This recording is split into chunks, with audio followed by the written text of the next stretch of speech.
আমার শার্ট ধরে টান দিয়েছে, আমাকে লাথিও দিয়েছে। তারপরও আমরা বলেছি তোমরা আমাকে মারো, আঘাত করো, তুমি আমাকে নিয়ে যাই স্লোগান দাও, কিন্তু আমি তোমাদের কারো উপর হকিস্টিগত স্ট্যাম্প নিয়ে যাব না। তোমার নিরাপদ নিশ্চিত করার দায়িত্ব আমার। আমরা যথেষ্ট সহনশীলতার পরিচয় দিয়েছি ক্যাম্পাসে দায়িত্ব নেওয়ার পরে। আজ পর্যন্ত একজন শিক্ষার্থী বলতে পারবে না আমরা ডাকসুতে দায়িত্ব নেওয়ার পরে কাউকে হুমকি দিয়েছে, কারো অধিকার ক্ষুণ্ণ করেছে।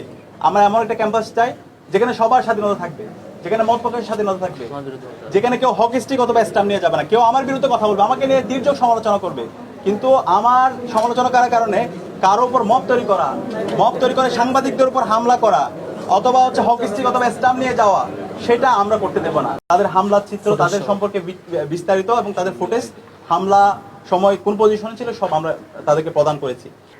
15 জুলাই ছাত্রলীগের সন্ত্রাসীরা বহিরাগত নিয়ে এসে এবং বিশ্ববিদ্যালয়ের সন্ত্রাসীরা যে কায়দায় হামলা করেছে, ঠিক একই কায়দায় তার চাইতে জঘন্যভাবে শাহবাগ থানায় এই ছাত্র দলের সন্ত্রাসী হামলা করেছে এবং সেই হামলার চিত্রগুলো আপনাদের কাছে আছে। এবং আমরাও আজকে ডাকসুর পক্ষ থেকে 7 সদস্যের একটা তদন্ত কমিটি করেছি, একদম ডিটেলস 22 জনের আমরা আপনাদেরকেও দিয়ে দেবো। 22 জনের ডিটেলস তথ্য এখানে আছে, ড্রাইভ করে তাদের হামলার চিত্র, তাদের সম্পর্কে বিস্তারিত এবং তাদের ফুটেজ, হামলা সময় কোন পজিশনে ছিল সব আমরা তাদেরকে প্রদান করেছি। আসসালামু আলাইকুম রহমতুল্লাহ। সুপ্রিয় দর্শক, শাহবাগ থানায় ছাত্র দলের যে নেতাকর্মীরা ডাকসু নেতৃবৃন্দ ও শিবিরের উপর হামলা করেছিল তাদের পরিচয় বের করা হয়েছে। তাদের প্রত্যেকের নাম, ঠিকানা, কোন ইয়ারে পড়ে, কোন সেশনে কোন হলে থাকে, সব কিছু কিন্তু বের করে ফেলেছে। এরা মনে করেছিল যে আমরা মব সৃষ্টি করে শিবিরের উপর, ডাকসু নেতৃবৃন্দের উপর হামলা করবো, আমাদের কিছুই হবে না। কিন্তু না, শিবিরের কৌশলের কাছে তারা কিন্তু হেরে গেছে। একে একে করে সবার নাম বের হয়ে আসতেছে। এখন যদি প্রশাসন এদের বিরুদ্ধে ব্যবস্থা না নেয়, পরবর্তীতে ছাত্র দলের এই নেতাকর্মীরাই মবের শিকার হবে এবং মার খাবে। তখন আর প্রশাসন কিছু করতে পারবে না, তাদের বিচারও করতে পারবে না, কারণ সারা বাংলাদেশের কাছে এদের পরিচয় ফাঁস হয়ে গেছে। আপনারা স্ক্রিনে সেগুলো দেখতে পাচ্ছেন। তো দর্শক, আপনারা ভিডিওর শুরুতে শুনলেন সাদিক কায়েমের উপরও কিন্তু তারা হামলা করার চেষ্টা করেছিল এবং গায়ে হাতও তুলেছে। তারপরে সাদিক কায়েম তাদেরকে কিছুই বলেনি, কারণ শিবিরেরা কখনোই উগ্রবাদী নয়। শিবিরেরা কার উপরে এরকম অন্যায়ভাবে হামলা বা মব সৃষ্টি করে না। শিবিরেরা আইনের আশ্রয় নেয়, আইনের আশ্রয় নেওয়ার জন্যই তারা থানায় গিয়েছে, কিন্তু সেখানে ছাত্র দলের নেতাকর্মীরা মব সৃষ্টি করে হামলা করেছে। তো দর্শক, এই বিষয় নিয়ে গুরুত্বপূর্ণ আলোচনা করেছেন আমাদের বড় ভাই মোহাম্মদ সোলাইমান। তো চলুন আমরা সেই ভিডিওটা একটু দেখে আসি। ছাত্রদল আনুষ্ঠানিকভাবে ফেঁসে যাচ্ছে, শিবির অলরেডি জিতে গেছে রাষ্ট্রীয়ভাবে। দর্শক, তদন্তে ছাত্রদলের বিরুদ্ধে চাঞ্চল্যকর তথ্য বেরিয়ে এসে শাহবাগ থানার ভিতরে সাংবাদিকদের যে মারধর এবং ডাকসুর নির্বাচিত প্রতিনিধিদের যে মারধর, যে মব, ছাত্রদল পরিকল্পিতভাবে ঠান্ডা মাথায় কয়েকদিন পরিকল্পনা করে যে মব সৃষ্টি করেছিল, যেটা ইতিহাসের এক কলঙ্কজনক অধ্যায়। কারণ ছাত্রলীগ, আওয়ামী লীগ কোনোদিন থানার মধ্যে মব করে নেই। তারা মবের রাজনীতি করতো না, তারা সরাসরি ফ্যাসিস্ট ছিল। জামাত, বিএনপির কাউকে ধরার দরকার হলে প্রথমে তারা নিরিবিলি ধরতো, তারপরে আচ্ছা মতো সারা রাত পেটাতো, তারপরে পুলিশকে খবর দিত। আওয়ামী লীগ ছাত্রলীগের সময়, আওয়ামী লীগ ছাত্রলীগের শত নির্যাতনের মধ্যে পুলিশ ছিল মার না খাওয়ার একটা ভরসাস্থল, যে পুলিশ এবার ধরে নিয়েছে, এবার আমাকে মারবে না। ঢাকা বিশ্ববিদ্যালয়ের কথা বলছি আমি, অন্য জায়গার কথা বলছি না। যেমন ঢাকা বিশ্ববিদ্যালয়ে যদি শিবির কিংবা ছাত্রদল ধরতে পারতো, ছাত্রলীগ, তাহলে রাতে ধরতে পারলো, সারা রাত মারতো, অনেকের হাত পা ভেঙে দিত, পঙ্গু করে দিত। তারপরে সকালের দিকে প্রক্টোরিয়াল বডিকে ডাকতো, হাউস টিউটরদের ডাকতো, প্রভোস্টদের ডাকতো, তারা শাহবাগ থানার পুলিশ খবর দিয়ে পুলিশে দিয়ে দিত। আর যারা মার খেত, আমি দেখেছি অনেক ছাত্রদল, শিবির এবং অনেককে আমরা রক্ষাও করেছি, বিশেষ করে ছাত্রদলে অনেককে রক্ষা করেছি। I remember that. তারা যখন ধরা খেতেন এবং মার খেতেন, তখন আশা করতেন কত দ্রুত পুলিশ আসবে। দ্রুত পুলিশ আসলে তারা মার থেকে বাঁচতে পারবেন, কারণ দ্রুত পুলিশ আসলে পুলিশ তাদেরকে নিয়ে যাবে, শাহবাগ থানায় রেখে তারপরে সন্ত্রাস বিরোধী আইনে কিংবা বিস্ফোরক দ্রব্য আইনে একটা মামলা দিয়ে জেলে পাঠিয়ে দিবে, তারপর একটা পর্যায়ে জামিন হয়ে যাবে। কিন্তু যতক্ষণ ছাত্রলীগের হাতে থাকবে ততক্ষণ পর্যন্ত ভয়ানক মার খেতে হবে। তা আওয়ামী লীগের সময়ও পুলিশ, শাহবাগ থানা এগুলো ছিল মার খাওয়ার টার্মিনেশন। আর এখন শাহবাগ থানার ভিতরে বসে সাংবাদিকদের কানের পর্দা ফাটিয়ে দেওয়া হয়, আর নির্বাচিত প্রতিনিধিদের দাঁত ভেঙে দেওয়া হয়। আপনি বুঝতে পারছেন কোন মবক্রেসির মধ্যে আছেন এবং কোন অসভ্য রাষ্ট্রে আপনি বসবাস করছেন, যে রাষ্ট্রের আইন শৃঙ্খলা বলতে কিছু নাই। থানার ভিতরে বসে আপনাকে মারলো, সমস্ত কিছুর সিসিটিভি ফুটেজ আছে, কিন্তু পুলিশ বলছে যে না, সিসিটিভি ফুটেজ দেওয়া যাবে না। আবার সব তথ্য প্রমাণ নিয়ে গেলেন, থানার ভিতরে বসে আপনাকে মারলো। আপনি মামলা নিতে গেলেন হসপিটাল থেকে এসে, বললো যে মামলা নেওয়া যাবে না, উপরে নিষেধ আছে। এটা কি মগের মুল্লুক না মবের মুল্লুক? এটা কি কোনো সভ্য রাষ্ট্র বলা যায়? নেভার। কোন জুলুমতন্ত্র চলছে বাংলাদেশে? পুলিশ মামলা নেবে না, ঠিক আছে, পুলিশ মামলা নেই, তদন্ত করুক না, তাও করবে না। এবং অসহায় আত্মসমর্পণ পুলিশের, কোনো ব্যাখ্যা দিতে পারছে না, পুলিশের হাত পা কাঁপছে, তাদের মধ্যে একটা অজানা আতঙ্ক বিরাজ করছে। এরকম অজানা আতঙ্ক নিয়ে মিস্টার তারেক রহমান আপনি দেশ চালাতে পারবেন, আপনি ধরা খাবেন, আপনার পতন হবে। তো দর্শক, তদন্তে উঠে এলো হামলাকারী 22 ছাত্রদল নেতাকর্মীর নাম। এর মাধ্যমে ছাত্রদল আনুষ্ঠানিকভাবে ফেঁসে গেল। আর শিবির নেতাকে তো শাহবাগ থানা এবং থানা পুলিশ আটকিয়েছিল।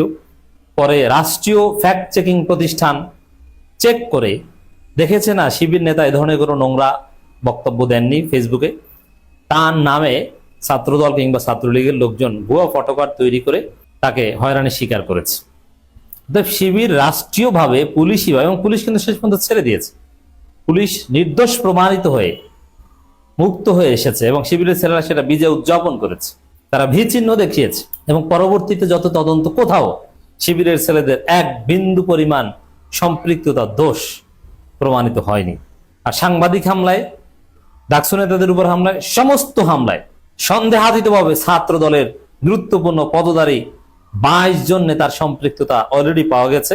আরো অনেকের সম্পৃক্ততা আছে, কিন্তু শাহবাগ থানা কর্তৃপক্ষ সিসিটিভি ফুটেজ দেয়নি বলে অনেককে চিহ্নিত করা যায়নি। কিন্তু 22 জনের একবারে নাম, এলাকা, সেশন, ডিপার্টমেন্ট, হল, ছাত্রদলে তার পদ পদবি একদম পরিপূর্ণ সবকিছু পাওয়া গেছে। এখন শিবিরের সাথে আর সাংবাদিকদের সাথে লাগতে এসছেন, সাংবাদিকদের গুপ্ত ট্যাগ দিয়ে পিটান। এবার মজা বুঝো বাবারা, তোমরা কারা কারা হামলা করেছো? বিশ্ববিদ্যালয়ের সমস্ত গ্রুপগুলোতে তাদের নাম পৌঁছে যাবে, ছবি সহ। সোশ্যাল মিডিয়ায় তাদের ছবি সহ নাম পৌঁছে যাবে, এক একজনের জন্য এক একটা অথবা অনেক ফটোকার্ড বানানো হবে। গ্রামে গঞ্জে তার পরিবারের কাছে পৌঁছে যাবে যে তোমার ছেলে এভাবে শিক্ষার্থী নির্যাতনকারী, বড়দের সাথে বেয়াদবি করে, ডাকসু নেতাদের উপর হামলা করে এবং ঢাকা বিশ্ববিদ্যালয়ের ইতিহাসে সবচেয়ে মেধাবী ছাত্রের গায়ে লাথি মারে, সাংবাদিকদের কানের পর্দা ফাটিয়ে দেয়।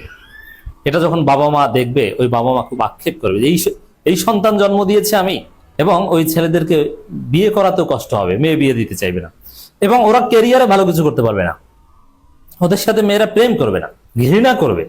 দর্শক, এবং এই তদন্তে যে নাম ঠিকানা বা যে চাঞ্চল্যকর তথ্য বেরিয়ে এসছে, তাতে প্রথম হচ্ছে যে সামাজিকভাবে ওরা ধরা খাবে।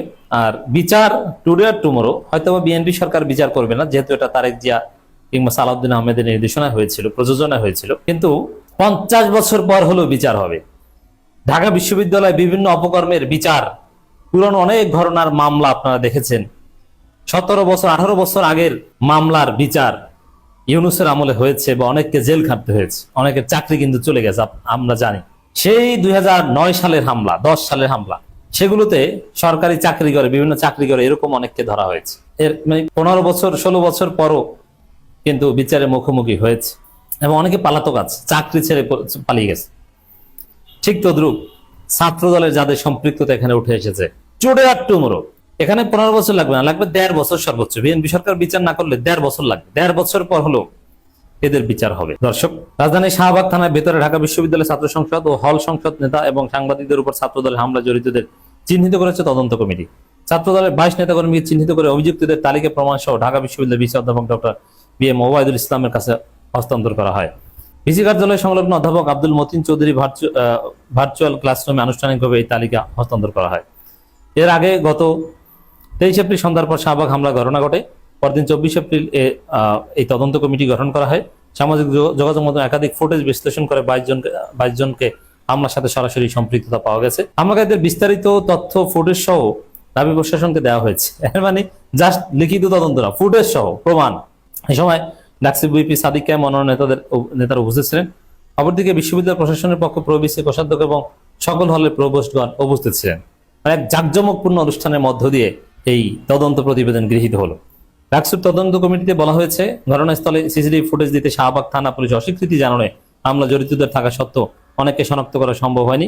তবে তাদের শনাক্ত করার চেষ্টা করছে ডাকসু। কেউ বাঁচতে পারবে না, ওদের 14 গোষ্ঠীর তথ্য পরিচয় সব বের করে আনা হবে। ছাত্রদল এদেরকে বহিষ্কার করতে বাধ্য হবে। তবে পর্যাপ্ত বিচার হয়তো বা 1.5 বছর লাগবে।